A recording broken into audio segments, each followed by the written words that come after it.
Good morning. Welcome to our midday briefing.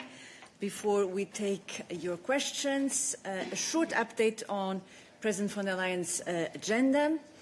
This afternoon and in the margins of the EU-Egypt summit that is taking place today in Brussels, President von der Leyen will participate in the high-level event implementing the EU-Egypt strategic and comprehensive partnership, accelerating strategic investment, industrial transformation and innovation.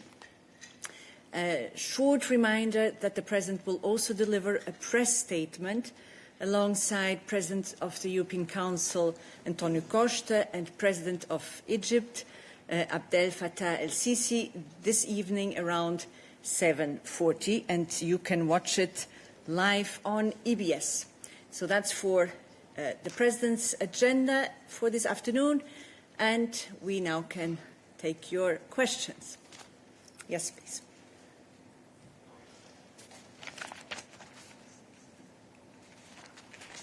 Thanks, Paula. Igor Juric, Slovenian Television. I have a few questions for Markus regarding the visit of ex-Vice President, or for Olaf, Vice President Jourova in Slovenia. So the first thing is who prepared the briefing for this visit and put it in it also the talking point that the Commissioner should seek opportunity to check the views of the President of the Constitutional Court about the new act on public broadcaster RTV Slovenia. Second question, wasn't that a big mistake to suggest something like this to be part of this briefing? Because something like this would mean, if it happens, a political interference in an ongoing judicial process. Third question, if nothing was wrong, why was the Commission so reluctant to disclose everything and drag the whole disclosure so long? And the last question, the political party of this MEP sphere, SDS, calls for Vera Jourova to be banned from holding any public office in EU institutions as her actions have violated European standards of impartiality and subsidiarity. End of the quote in this case. So do you have any comments on these four questions? Yes, Olaf. Thank you for your questions. I shall try to answer them point by point. Number one, the European Commission does not provide the details of who contributed which part to which briefing. We've never done so, and we're not going to start now. Second point, as my colleague Markus made very clear from this podium on Friday, during Vice President Jourova's visit to Slovenia in 2023, when she was in charge of the rule of law and when she was in charge of all key issues related to the rule of law, it was part of her job to meet with the highest representatives of the judiciary and constitutional courts in member states, not just Slovenia, all member states. Then, as we also said on Friday, the issue you're referring to was not part of the discussion.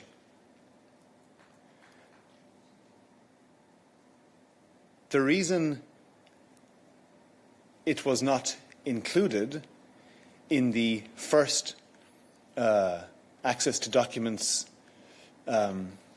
request a response was precisely because it was not brought up in the meeting. If it's not brought up in the meeting, it doesn't need to be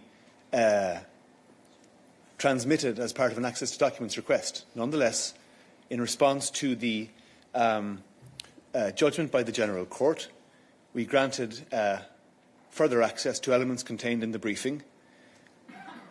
These elements were entirely consistent with the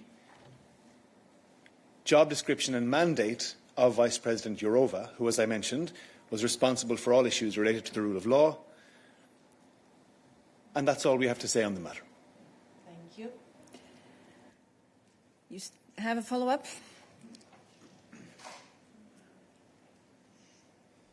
Yes, follow up regarding the first question that the party of MEPs is calling to ban Miss VP Jourova from all public EU functions. And yeah, also wasn't this a mistake that this talking point was in this briefing? Thank you for your follow-up questions. As I just explained, Vice President Jourova was acting within the remit of her portfolio, which relates to the rule of law and all issues related to the rule of law, that she would have brought up in meetings with relevant representatives in all member states. And therefore, according to our assessment, the meeting that took place fell entirely within those parameters. In other words, the Vice President was doing what she is supposed to do, and we can't say any more on the matter than that. And if I remember correctly, the court also dismissed the claims, including allegations that Ms. Jourova had abused her powers as Vice President responsible for transparency, so maybe also worth recalling here in this context. Other questions? To Olaf? Yes? Please, Razia. Thank you. Razia Akoc, AFP News Agency. I just wanted to ask, because I'm a stickler for having details. Yesterday, Trade Commissioner Šefčovič said there would be, he invited the Chinese officials, his Chinese counterpart, to Brussels, and they had accepted. And he said in the coming days, but what does that mean? Can you tell me? Thank you. Thanks for your question, Razia. I don't have details or specifics about when that meeting will take place. As soon as I have them, I'll let you know. Thank you. Other questions to Olaf? Yes, Giovanni. Giovanni Del Re, for the Italian newspaper Avvenire. I'm not completely sure it's for Olaf, so if I'm wrong, tell me. That's right. There is this letter from, apparently it's on Financial Times reporting about a letter from Qatar, the US, about due diligence, basically asking to scrap it or to exclude the companies. I just wanted to know if you can confirm you received the letter, and if so, if you have any comments. Thank you very much. And it will not be for Olaf, so let me just make sure there are no more questions for Olaf. We'll come back to you. Giovanni, yes, please. Camille. Hi, Camille is from Politico. Thanks so much. So just a follow-up to Razia's question in terms of the G7 coordination on rare earth. I understand that Maroš Šefčovič last week called for further cooperation there, and I just wanted to know when such a call with the G7 partners was going to take place and what were the next steps there. Thank you. Thank you. Thanks, Camille. Unfortunately, the answer is the same. I don't have that information to hand, but we'll double-check with the Commissioner's people and come back to you. But indeed, there is actual and current engagement with partners, including the G7, on tackling this very important topic of critical raw materials. Other questions to Olaf? Yes, Jorge. Hello. Hello. Yes, also on this, because I was listening yesterday to Maroš Šefčovič in the press conference, and he did not explicitly address the matter of the possibility to use or not to use the anti-coercion instrument to respond to Chinese restrictions on rare earths. So I want to ask you, is the Commission conducting an assessment to see if this latest round of restrictions fall under coercion? Because I remember the President had previously called the restrictions blackmail at the G7. And second, have you received any requests from member states to conduct this assessment in the context of coercion? Thank you. Thanks for your question, Jorge. Look, we're focused right now on engagement with the Chinese authorities. That's the appropriate first step to take here. The President has been very clear, Commissioner Šefčovič has been very clear how high a priority issue this is for the European Union, and therefore political level contact has happened between Commissioner Šefčovič and Minister Wang. As we mentioned, there will be a follow-up meeting We expect that should happen next week. I don't have more details, as I said, but as soon as I have them, I will transmit them. And we're not going to get into the territory of speculating about further steps down the line. Right now, we're focused on engaging with the Chinese to resolve this issue and for them to really follow through on the clear commitments they made arising from the EU-China summit in July to address this issue in a meaningful way so that we have clarity, we have predictability, and that EU businesses can rely on the business relationship, if you like, between the EU and China to be able to do their business. So right now we're focused on engagement and we're not going to go down the route of speculating about any other possibilities just yet. And Jorge, allow me also in this context to draw your attention, in case you have not seen, to the speech of President von der Leyen this morning in the hemicycle of the European Parliament in Strasbourg. And I quote from her intervention, "In the coming days, I will also engage very closely with European leaders and international partners as a crisis in the supply of critical raw materials is no longer a distant risk. It is on our doorstep. We have already taken important steps, but now we must accelerate decisively and urgently." And she said, "I will be ready to propose further measures to ensure Europe's economic security, and I will accelerate what we have already put in motion." Just quoting from her speech this morning, which addresses this question and also the previous question. Yes, please, Lauren. Thank you.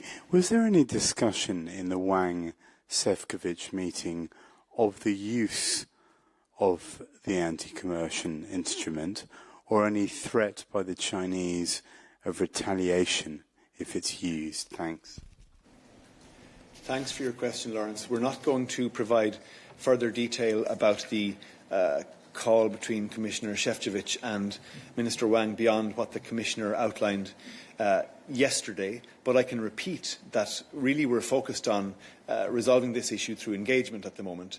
That's our first priority and indeed our second and third priority. So we look forward to these follow-up meetings, these engagements happening hopefully next week, and we will take it from there. Thank you. Yes, David. Thank you, Paula. David Carretta, Radio Radicale. Olaf, it's not a speculative question. It's a follow-up on Jorge. Have you received the request by member states to conduct an analysis on coercion? It's a yes or no question. It's a fact-based question. Thank you. Grazie, David. It's a yes or no question, but it's not one that I need to answer in a yes-no fashion. I'll explain to you why. Because, we have some very smart and capable people who work in the European Commission, in DG Trade and in other places, who are looking at these questions all the time. So they're looking at the trade dynamics between the EU and other partners. That includes questions of rare earths, but also all kinds of other topics that you and I know well. So the question isn't, have we received a direct request from an EU member state, which we wouldn't comment on anyway, by the way. The question is, are we prepared for all possible outcomes? And there the answer is yes. That's a simple yes-no answer that I can give you the answer to. The answer is yes. So when we identify a problem, and clearly we have one here in the context of challenges relating to rare earth minerals and other inputs being exported from China to the EU, our first point of contact is always going to be engagement. That's how the European Union operates. We operate on the basis of discussing in detail challenging trade matters with our partners and trying to find solutions in that context before we escalate to anything else. So I understand the question you're asking me, and my answer is all possible analysis of the situation has been done and will continue to be done. In our estimation right now, engagement, dialogue with China is the most suitable and most effective way to resolve this issue. So we're focused on that. As we said, there are follow-up meetings happening next week, hopefully between the EU and China, on foot of the call between Commissioner Šefčovič and Minister Wang. Let's see how those go before we start talking about anything else. Thank you. And there is also an important meeting this week, as you all know, the European Council, with competitiveness as part of the agenda. So this is something that could also come up in that context. Other questions to Olaf? I have one question online. Not sure it is for Olaf. Let's see. Catherine Feore. Hello, can you hear me? Yeah. So it is a question for Olaf. In the last couple of weeks, 2 European companies, AstraZeneca, admittedly in the UK, and EMD Serono, which is part of the Merck group, have reached agreements with the US Secretary of Commerce to exclude its pharmaceutical products and ingredients from Section 232 tariffs. Do you think that these companies are being coerced by the threats of the US president? You'll understand that this is a question to be asked to the companies directly. There's nothing really that we can say about that. Other questions to Olaf? No. Then, Giovanni, we get back to your questions. You were asking us whether we received a letter. Remind us, just for the sake of our recording. My question was if you can confirm you received the letter from US and Qatar on the due diligence, basically asking the EU to scrap it, and the US even threatened it. That's why I was thinking of Olaf also, that they could impact on the deal between the EU and US on commerce. Thank you. And you're absolutely right. Could have been also to some extent covered by Olaf, but the reason why we give it first to Marcus is that we need to zoom back, right, and put it in the wider context. Marcus. Absolutely. We can confirm, Giovanni, that we have received a letter from the US Department of Energy and the Qatari Minister of State for Energy Affairs. And let me recall that in February this year, the European Commission presented a first package of proposals to simplify EU rules, including the Corporate Sustainability Due Diligence Directive, the CSDDD. The Commission's proposal is now with the co-legislators, and as you know, the European Parliament holds a vote today on the proposal. It is now for the co-legislators to negotiate and adopt the substantive simplification changes that we have proposed. And as usual, we do not comment at this stage of the ongoing negotiations. In other words, this is something on which we have already been active, well before we received any letter, right? So therefore, putting it in the broader context. Yes, Giovanni, a follow-up. Go ahead. I understand you can comment on the negotiation with the European Parliament, but can I ask you whether you are intent on answering this letter, these 2 letters, and in a way, if you are saying that by proposing simplification, this is already an answer to their request. Thank you. I can confirm that we did receive the letter. We will see about our reply. And what I've said is that we have already proposed a simplification. This is coming from the EU. This is not in any way a reply. Huh?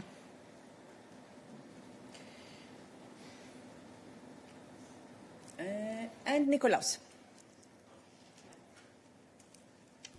Thank you, Nicholas Kormeyer, for your active. Given that the letter states that the omnibus proposal falls grossly short of its stated ambitions and that there's a second round of simplification omnibuses related to the CSDDD and CSRD, do you have any plans to reopen the files in response to this letter or just independently thereof? I don't think I have anything to add to what I've said. Huh? Our proposal is there, it's on the table, and it's for co-legislators now to look at it. And they are actively looking at it, as you know, as Marcos indicated. There's even a discussion today, I think. I was told around this time, probably as we speak, in the European Parliament. So up to the co-legislators to pronounce themselves about our proposal. Other questions? Yes. Hi, I don't know if it's for Marcus, it's on ATS2. ATS2, no, it will not be for Marcus. Let's see if we still have questions for Marcus. I see 2 online. Let's check. Maximilian Henning. Oops.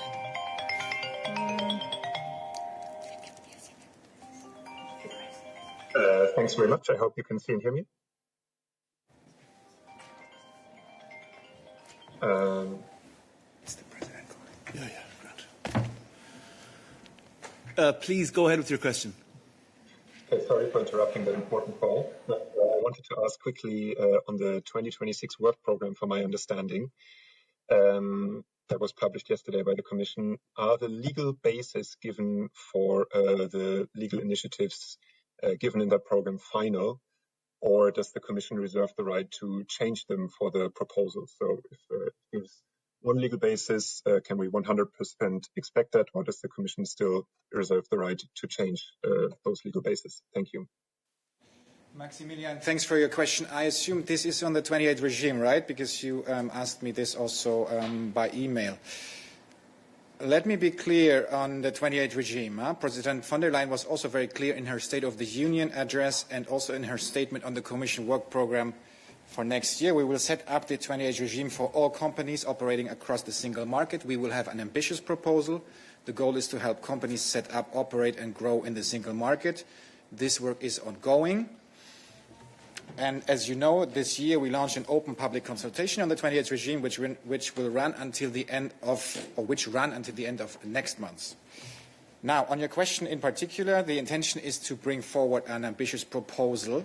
It is currently too early to preempt the exact scope or shape that the proposal will take. The Commission is considering different legal approaches for the 28th regime, and the exact legal instrument will be determined by the content of the proposal. Thank you. Yes, the question still to Marcus. I guess it was an excellent answer. This time I cannot judge. Peter Hack, Politico. I had a question tech-related. Yesterday, OpenAI updated its user numbers for ChatGPT in Europe. They're now at 120 million users for ChatGPT's search function. That would put them above the threshold for designating them as a very large online platform. So I wanted to know if the Commission is in contact with OpenAI on this, and what's the assessment on it being a very large online platform or not. And indeed for Marcus, stepping in for Thomas today. With pleasure. Thank you, Peter. We are aware that OpenAI has published average monthly user numbers in the EU for ChatGPT above the 45 million. We are assessing the information. As you know, under the DSA, a large language model such as ChatGPT could potentially be in scope of the DSA if it is integrated into a service that is designated under the DSA. But this analysis has to be done now on a case-by-case basis. Thank you. And the questions to Marcus. Maximilian, do I see a new hand? I wonder if it's a follow-up. No, this is on the tech as well, on a separate topic. I couldn't understand the topic, actually. Sorry. No, this is on a separate thing. On a separate item, okay. Yes. If you can pronounce very slowly, because somehow the sound is not excellent. I'm sorry. This is about reports about deepfake AI videos influencing the ongoing Irish presidential elections, and the fact that Ireland, as many other countries, is late in giving the powers that the AI Act gives to national enforcement authorities to those authorities. I wanted to ask, is the Commission considering steps to encourage these countries or to support these countries in making those and giving those powers to those enforcement agencies? And do you have numbers for how many countries have already fully implemented those provisions of the AI Act? Thank you. Thank you, Maximilian. What I can say, again, replacing Thomas on this issue, we are aware of the deepfake video. We are in touch on the matter with the Irish authorities. Elections are a national competence. Under the DSA, online platforms must protect the integrity of elections on their services. In this context, the Commission engages with digital services coordinators in the period of elections. Yes. Other questions? Marcus? Nope. We change topic.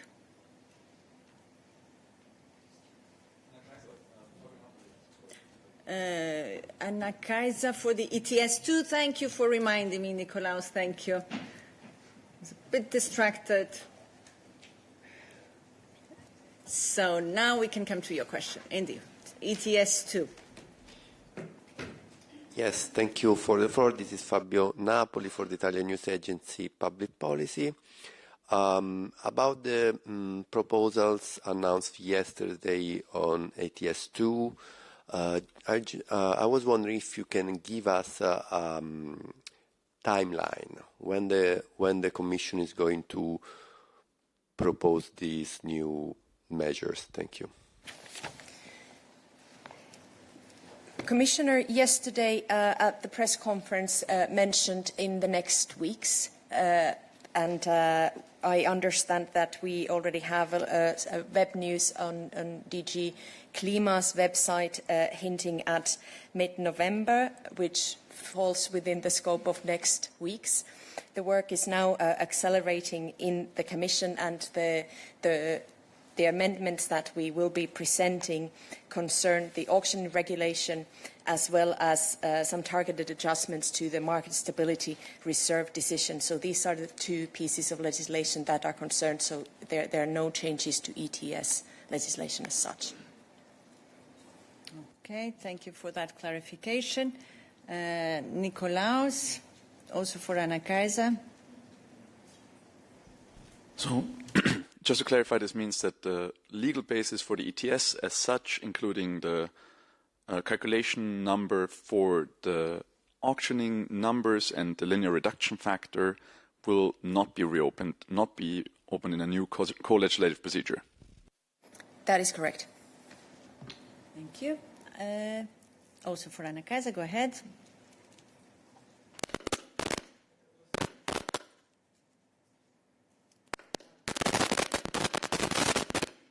Yes. Thank you for trying a different one. Hello, Petr Obrovský from the Czech television. I've got also a question on ETS2.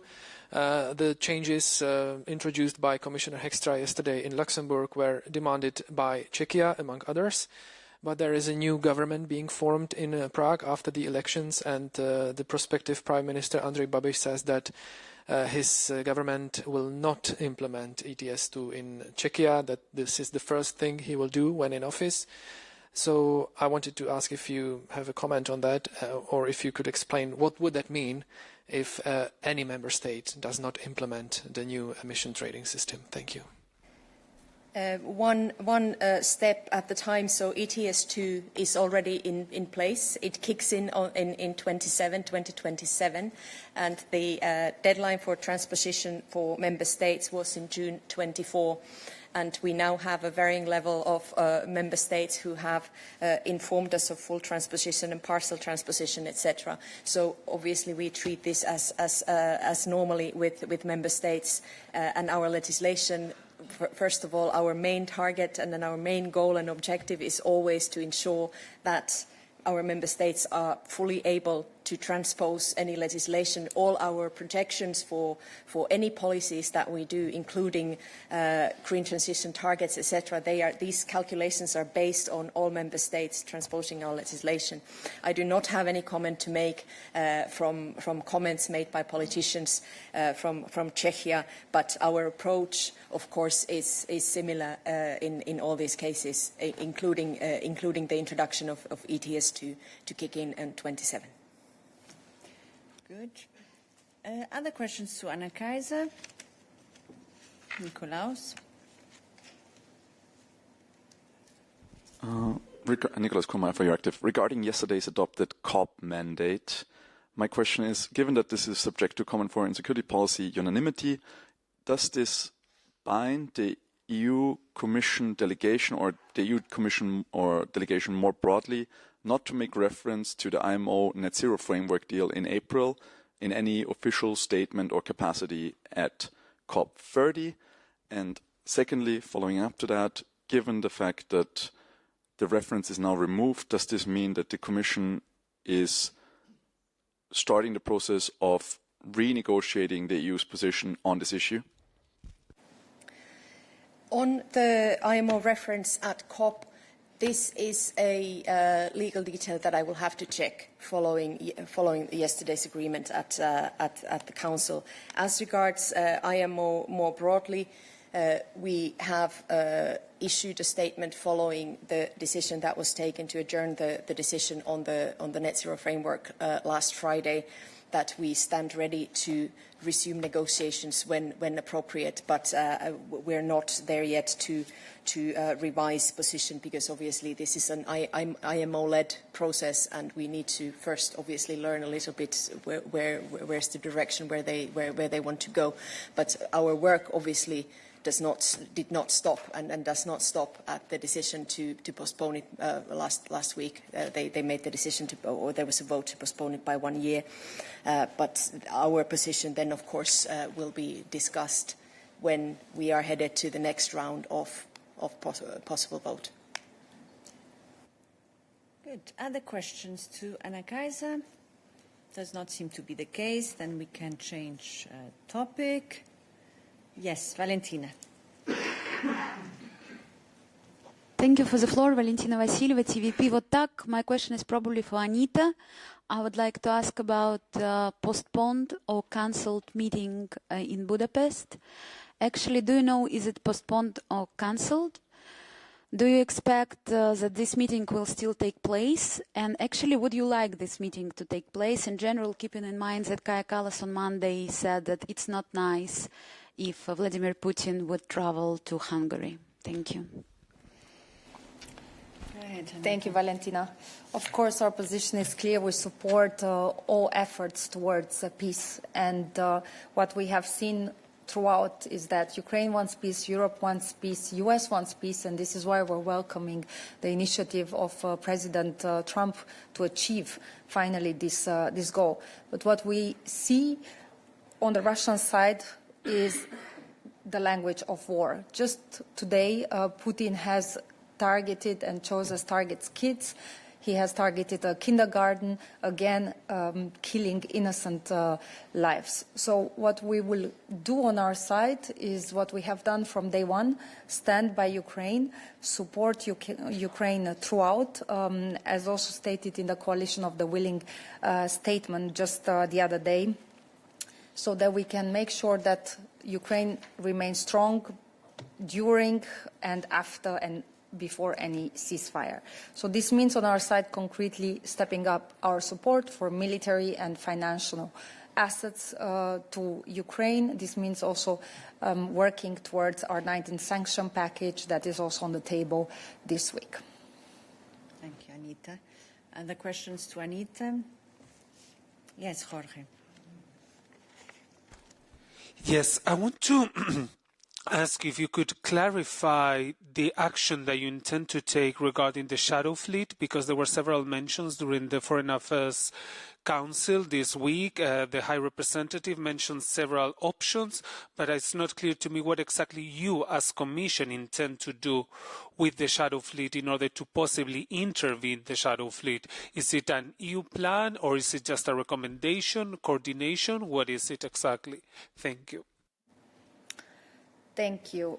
So this has been also discussed at the FAC.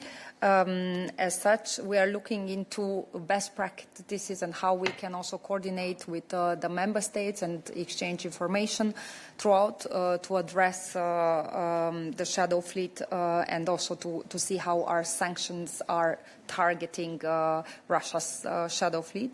Also, we're doing this in international coordination, also with the G7 task force, and also we have also appointed a coordinator in this regard to support us throughout.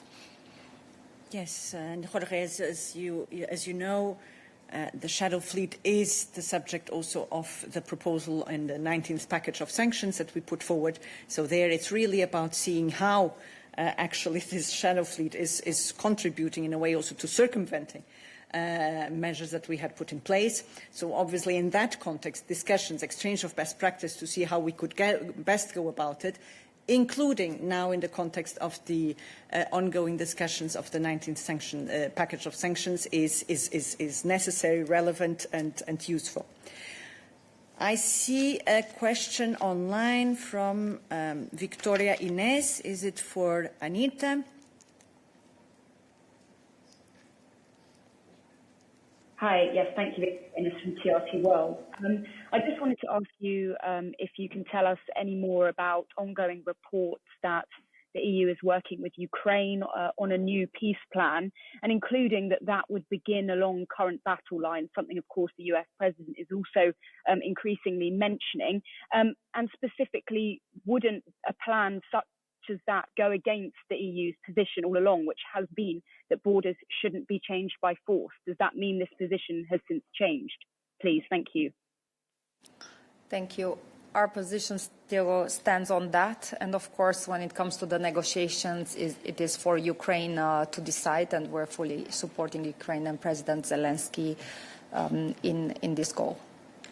Victoria, maybe also, again, in this context, worth recalling the statement by leaders yesterday, a coalition of the willing statement, and which was also signed and supported by President von der Leyen, where it also refers to the fact that the current line of contact should be the starting point of negotiations, and that we remain committed to the principle that international borders must not be changed by force. So in relation to your question, also worth recalling the statement that was issued yesterday by several leaders, including President von der Leyen. Other foreign affairs questions? No, then we can change topic. Christian, you've been trying to get a question. Please go ahead. Thanks, Christian with Answer Europe. I have a question on the deforestation regulation. Your press release yesterday mentions that you're working on contingency plans in case the proposal is not adopted by the end of the year. So I was wondering, can you clarify what these plans might entail? Would it be some sort of delay, or are there other options? And second question on this, if there is another option, that doesn't require amending the primary legislation, why was this not explored in the first place to give time to fix the IT problems that you identified? Thank you. Thank you, Christian. So on the European deforestation law, that's for Maciej.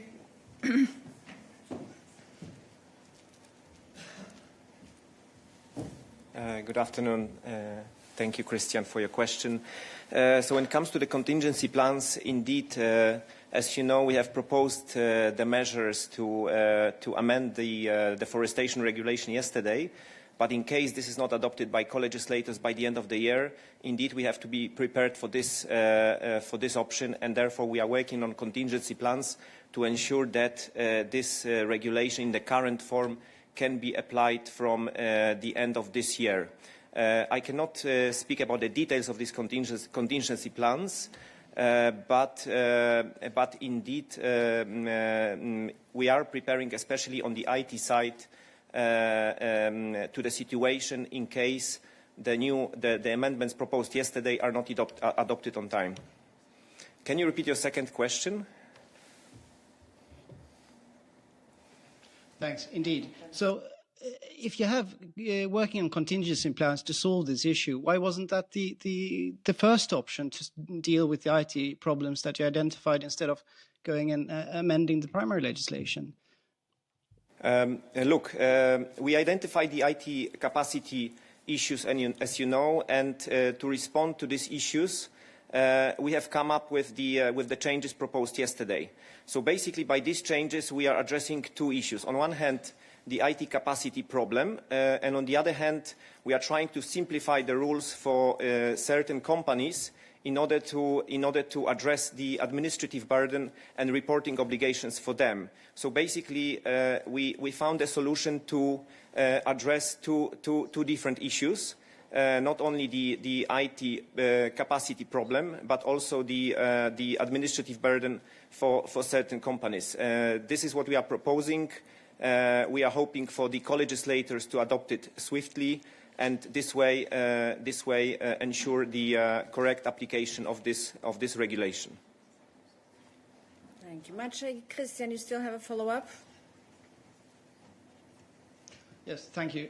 So if I understand correctly, with these contingency plans that you're developing, there was actually no need for the amending the regulation to address the IT issues. This is a different issue.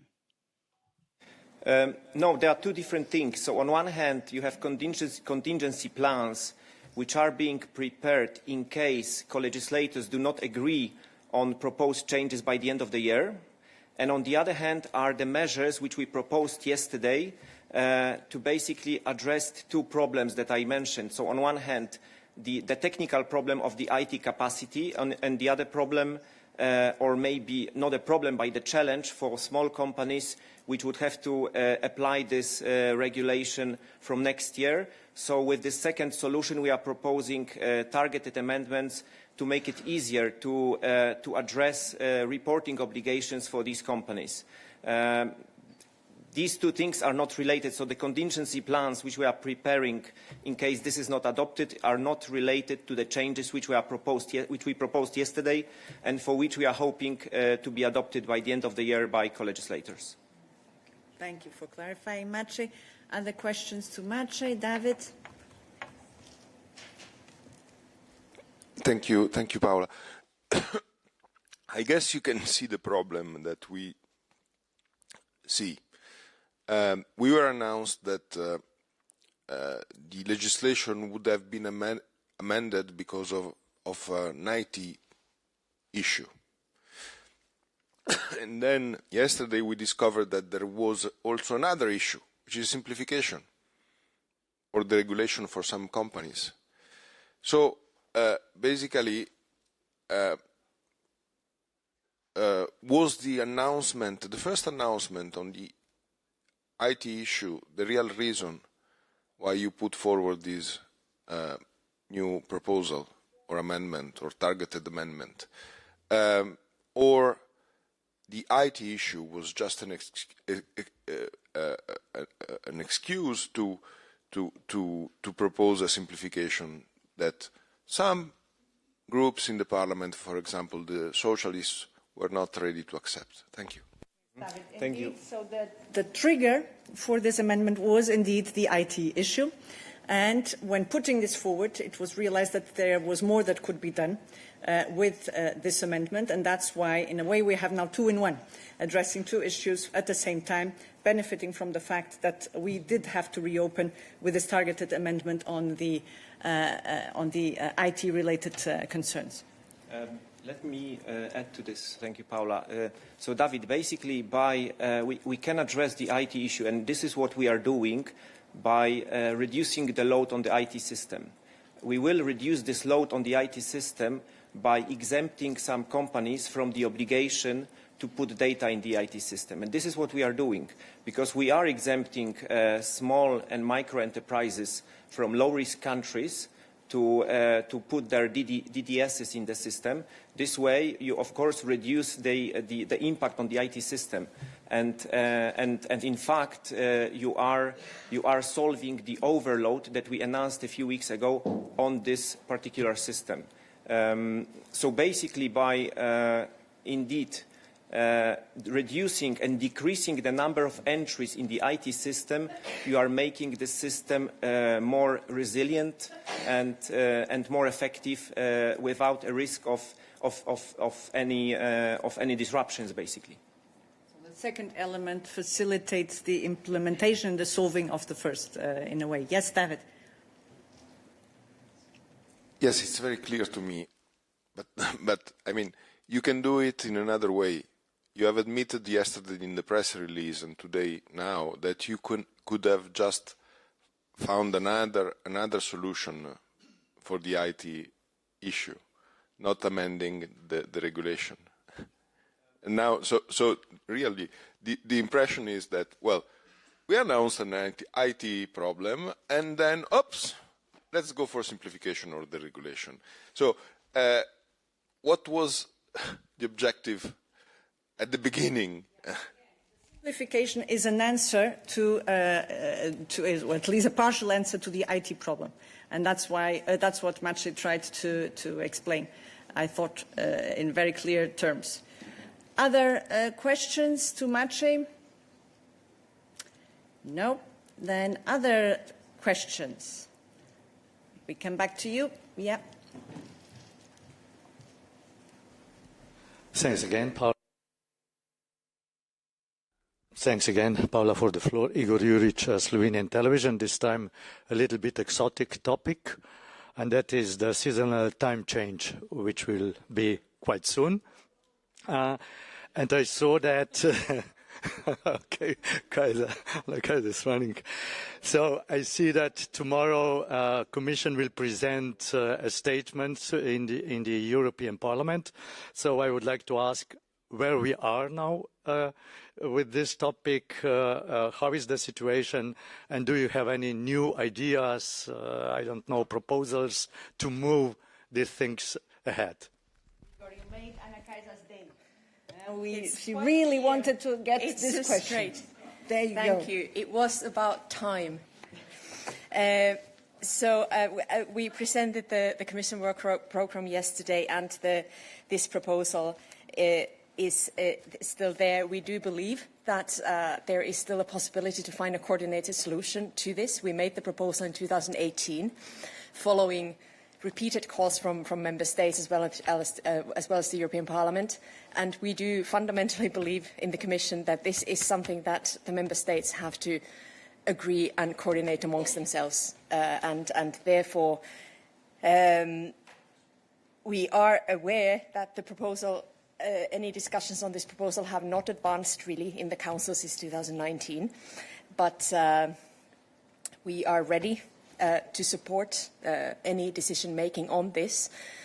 We have conducted studies, and there's another one to be launched, and this is the level of assistance that we can and support that we can provide in our role as the institution that has made this proposal. But now the ball is in member states' court, and it is really up to them to find a common position on this proposal. And the next crucial moment is, of course, this weekend when we are again changing the clock.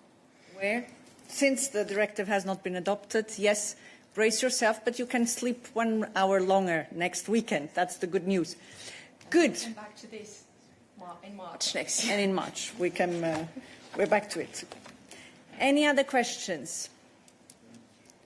I don't see any. Good, then wish you a good afternoon.